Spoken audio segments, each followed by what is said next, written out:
Study IQ bank and SSC, शुरुआत से सफलता तक।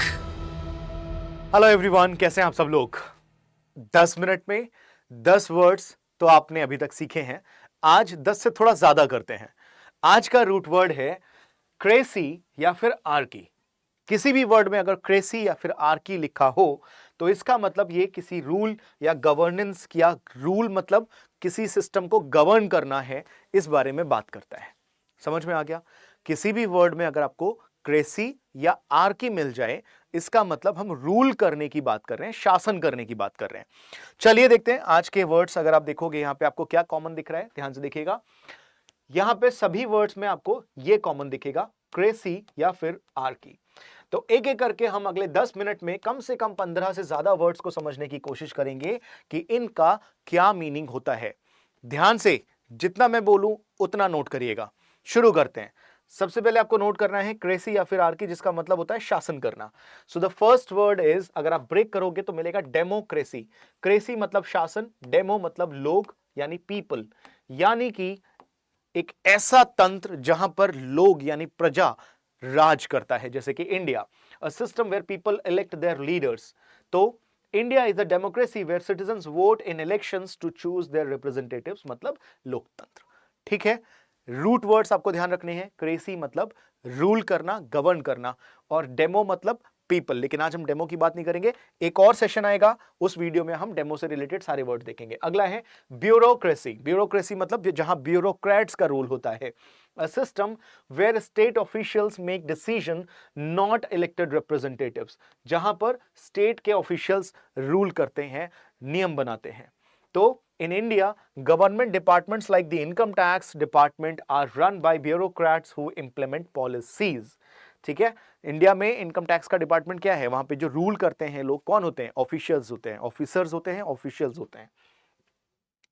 अगला वर्ड है ऑटोक्रेसी। अगर ध्यान से देखो तो यहां पे ऑटो लिखा है, मतलब स्वराज। यहां पर कोई दूसरा रूल ना करता हो, Swaraj. A system where one person holds all the power. एक ही व्यक्ति के हाथ में कंट्रोल में सत्ता होती है, जैसे कि North Korea an autocracy where Kim Jong Un has total control over the government. ठीक है।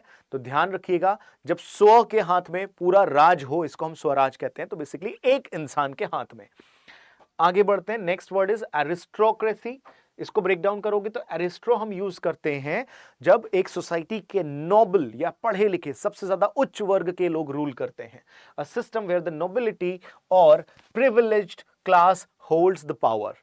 हिंदी में कहते हैं अभिजात वर्गीयता, बट आप इसको इग्नोर कर सकते हो। Historical France before the revolution was an aristocracy where nobles had significant power and privileges. Historical France में मतलब फ्रांस की हिस्ट्री में अगर आप जाओगे इतिहास में, तो वहां पर पहले जो सत्ता थी वो नोबल लोगों के हाथों में थी। आज अलग सिस्टम है। Next word is theocracy. इसको ब्रेक डाउन करोगे तो थियो का मतलब होता है रिलीजन या फिर गॉड से संबंधित, यानी कि ऐसा सिस्टम जहां पर रिलीजियस लीडर्स लोग रूल करते हैं धर्म के नाम पे, भगवान के नाम पे, जैसे कि गल्फ कंट्रीज में आपने देखा होगा। Iran is a theocracy where the supreme leader is a religious figure has ultimate authority. तो मैंने आप लोगों को यहां पर जो एग्जांपल्स दिए हैं उसमें इस वर्ड का मीनिंग तो है ही, साथ ही साथ आपको वो कंट्रीज भी देखने को मिल रहे हैं जहां पर ये प्रैक्टिस हो रही है, जहां पर ये सिस्टम को अपनाया जा रहा है। The next we have is technocracy. अगर आप ध्यान से देखो तो टेक्नो मतलब टेक्नोलॉजी से रिलेटेड है, यानी कि system where experts in a field make decision. किसी पर्टिकुलर फील्ड के लोग जब किसी सिस्टम को रूल करते हैं, इसे हम कहते हैं टेक्नोक्रेसी, स्पेशली तकनीकी। Some argue that modern Silicon Valley companies operate like technocracies where tech experts have major decision making power। अगर आप सिस्टम को देखो इंडिया के अंदर या ग्लोबली अगर आप देखो तो एडटेक तो चलो टेक्नोलॉजी से रिलेटेड हो गई जो एजुकेशन सेक्टर में है, लेकिन अगर आप आईटी को देखो, इंफॉर्मेशन टेक्नोलॉजी, तो पूरी इंडस्ट्री को आप एक सिस्टम की तरह देख सकते हो। लेकिन इसको लीड कौन कर रहा है, जो बहुत ज्यादा टेक जायंट कंपनीज हैं, राइट। चलो नेक्स्ट, प्लूटोक्रेसी। तो प्लूटो बेसिकली मतलब होता है पैसा, वेल्थ। तो एक ऐसा देश, एक ऐसा सिस्टम जहां पर रूल होता है अमीर लोगों का, रईस लोगों का, वेल्दी लोगों का, इसको बोलते हैं धन शासन। मीनिंग कैसे देखा आपने, देखिए अब देखो sentence, critics sometimes describe the United States as moving towards a plutocracy. तो यूनाइटेड स्टेट्स क्या है, प्लूटोक्रेसी की तरफ मूव कर रहा है, ऐसा क्रिटिक्स बोलते हैं। नेक्स्ट, मेरिटोक्रेसी, तो मेरिट से बनता है मेरिटो, ऐसा शासन, ऐसा सिस्टम जहां पर मेरिट यानी टॉपर्स, यानी कि जो फील्ड में जो एक ऐसे लोग जो किसी ना किसी पर्टिकुलर फील्ड में एडवांस लेवल पे हैं, नेक्स्ट लेवल पे हैं, वो रूल करते हैं, यानी कि जो टॉपर्स होते हैं या फिर जो लोग एकदम एक्सपर्ट होते हैं। Many tech companies like Google claim to be meritocracies promoting employees based on performance and skills. तो जहां पर लोग अपनी स्किल्स के दम पे, अपने परफॉर्मेंस के दम पे सिस्टम को रूल करने लग जाएं, तो वो कहलाएगा मेरिटोक्रेसी। जरूरी नहीं है कि कोई देश ही हो, एक कंपनी भी एक देश की तरह आप यहां पे एज एन एनालॉजी यूज कर सकते हो। नेक्स्ट, ओलिगोक्रेसी या फिर ओलिगार्की, ये एक टर्म आपने कई बार देखा होगा, एसएससी के एग्जाम्स में बार बार ये वर्ड आता है। ओलिगार्की का मतलब होता है जहां पर एक small group of people holds the power. जब एक लोगों का छोटा समूह पूरे ग्रुप को, पूरी कंट्री को जब रूल करता है, इसको हम ओलिगार्की कहते हैं, मतलब बहुमतवाद, ध्यान रखिएगा। Russia is often described as an oligarchy और where a few powerful businessmen influence government decisions. खैर मैं इसमें कुछ और नहीं कहूंगा, समझ तो गए ही होंगे। आगे बढ़ते हैं। क्लेप्टोक्रेसी, तो क्लेप्टो एक वर्ड है जिसका मतलब होता है चोरी करना। यहां पर देखते हैं कि क्या मीनिंग है। A system where leaders use their power to steal from the country, जहां पर कंट्री से ही चुरा करके लोगों पर रूल किया जाता है, यानी कि देश का पैसा लूट करके उन्हीं लोगों को बेवकूफ बना करके उन्हीं लोगों को रूल किया जाए। ठीक है, ध्यान रखिएगा। Zimbabwe under Robert Mugabe was often described as a kleptocracy due to widespread corruption। ठीक है, तो एक वहां पे लीडर था जिम्बाब्वे में, रॉबर्ट नाम का, तो वो क्या करता था कि देश में लोगों से रुपया लूटता था और अपने ही बेनिफिट में वो आगे चीजों को बढ़ाता था। The next we have is timocracy. तो टिमो का बेसिकली मतलब होता है system where property owners hold powers, जहां पर जिसके पास जितनी ज्यादा संपत्ति है, जितनी ज्यादा जमीन है, जायदाद है, वो उतना ही ज्यादा पावरफुल होता है। 1950 से पहले, इंडिया जब आजाद हुआ उसके पहले इंडिया का भी कुछ ऐसा ही हाल था। एनीवेज, मुझे लगता है कि यहां तक आपको सारे शब्द क्लियर हो रहे होंगे। आगे बढ़ते हैं। The next word is डेमार्की।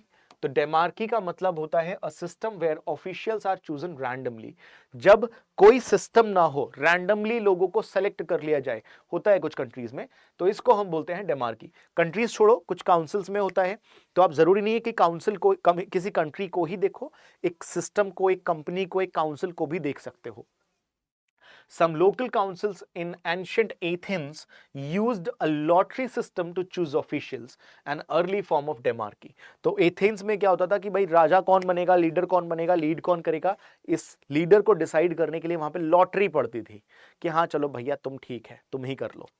देख रहा है विनोद ठीक है, चलो आगे बढ़ते हैं। एथनोक्रेसी, तो ethno is related to human race. तो जब कोई कास्ट, एथनिक ग्रुप पावर को होल्ड करता है और रूल करता है, इसको हम कहते हैं एथनोक्रेसी।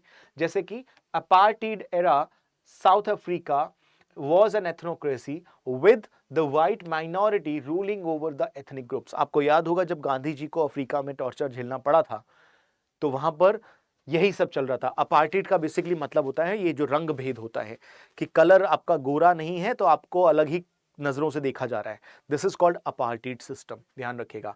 अपार्टाइड भी कहते हैं वैसे कुछ लोग। The next we have is geronto. तो geront is basically used for old aged people, यानी कि जिस कंट्री में या जिस सिस्टम में रूल होता है एजेड लोगों का, बुजुर्ग लोगों का, उसे हम कहते हैं जेरोंटोक्रेसी। तो बुजुर्गों की शासन पद्धति, ध्यान रखिएगा। जैसे कि many have described the Soviet unions leadership towards its end as a gerontocracy with elderly leaders making decisions। क्योंकि वहां पर जो पहले पुराने लोग थे, अभी भी वही लोग सत्ता में बने हुए हैं, अभी भी वही लोग रूल कर रहे हैं। अब उनकी उम्र तो बढ़ चुकी है, वो बूढ़े हो चुके हैं, इसीलिए ये एग्जाम्पल यहां पर लिया गया है। आगे बढ़ते हैं। The next we have is cacocracy. तो caco is a root word जिसका मतलब होता है शोर शराबा, करप्ट, भ्रष्ट। तो एक system full of incompetence and corruption. तो एक ऐसा सिस्टम जहां पर लोग रूल करते हैं, ऐसे लोग जो खुद करप्ट हैं, किसी लायक नहीं है, किसी काबिल नहीं है, लेकिन वो सत्ता में बने हुए हैं क्योंकि उनके जो पूर्वज थे वो सत्ता में थे, जो भी रीजन है। तो ध्यान रखिएगा, the countries descent into cacocracy led to widespread unrest and dissatisfaction among the population. ध्यान रखेंगे। देखो, इस सीरीज में जो सबसे पहला जो सेशन आप देखोगे वो रूट वर्ड है एम्बी। एम्बी से भी पहले मैंने एक वर्ड डिस्कस किया था बेने। तो मैंने वहां पर यह दिखाया था कि यही वर्ड जो मैं आपको यहां पर रूट वर्ड्स के माध्यम से बता रहा हूं पेपर में कैसे पूछे गए थे। मैंने आपको कटिंग्स दिखाई थी न्यूज पेपर की, एग्जामिनेशन पेपर की, क्वेश्चन पेपर की कटिंग दिखाई थी कि ये देखो, ये इस ईयर में पूछा गया, ये इस ईयर में पूछा गया है। यहां पर मैं कटिंग नहीं दिखा रहा, लेकिन ये वर्ड्स पेपर में आए हुए हैं। और मेन पर्पज ये है कि अगर कोई वर्ड पेपर में आता है तो आप उसको पकड़ोगे कैसे। ठीक है, आगे बढ़ेंगे। Next word is geniocracy. तो जीनियो मतलब जीनियस से बना हुआ है, क्रेसी मतलब रूल। इसका मतलब एक सिस्टम जहां पर सबसे ज्यादा इंटेलिजेंट लोग रूल करते हैं। जीनियो मतलब जीनियस। तो while purely theoretical, some argue that societies led by scientific and intellectual elites would be geniocracies. ये बात सच नहीं है, theoretical लगता है, बट ऐसा आर्ग्यूमेंट है कि जहां पर सबसे ज्यादा इंटेलेक्चुअल और साइंटिफिक एलिट्स यानी उच्च वर्ग के लोग रूल करते हैं वो सोसाइटी जेनियोक्रेसी कहलाती है। Next, pantocracy. तो pantocracy basically a system where everyone has equal power, जहां पर सबके पास बराबर से मतलब पावर्स का डिस्ट्रीब्यूशन है, सबके पास इक्वल पावर है, ऐसे सिस्टम को हम कहेंगे पैंटोक्रेसी। कैसे बढ़ोगे आप? True pantocracy is an ideal but some local communities practice direct democracy giving all members an equal say. ध्यान रखिएगा, जितने भी वर्ड्स मैंने आपको बताए हैं 70-80% मतलब टोटल अगर 16 वर्ड्स है तो इसमें से 12 वर्ड्स पेपर में आए हुए हैं बार बार। कुछ 2-4 नए वर्ड्स हैं जो आपको एक अंदाजा देने के लिए थे कि अगर पेपर में कुछ नया आता है तो आप उसको स्किप नहीं करोगे, छोड़ोगे नहीं, पकड़ के रखना है। ठीक है, तो इसी नोट के साथ अभी मैं आपसे अलविदा लूंगा और मिलते हैं एक और वीडियो में। मजा आएगा आपको। आई होप आपको ये सब अच्छा लग रहा होगा कि एक ही वीडियो में कम समय में कितनी सारी चीजें आप सीख रहे हो। कमेंट करके जरूर बताना कि आपको ये क्लास कैसी लगी। 5वां पार्ट था ये, इसके पहले 4 पार्ट्स और आ चुके हैं, मिस मत करना। ठीक है, see you then, tata bye bye. Study IQ bank and SSC, शुरुआत से सफलता तक।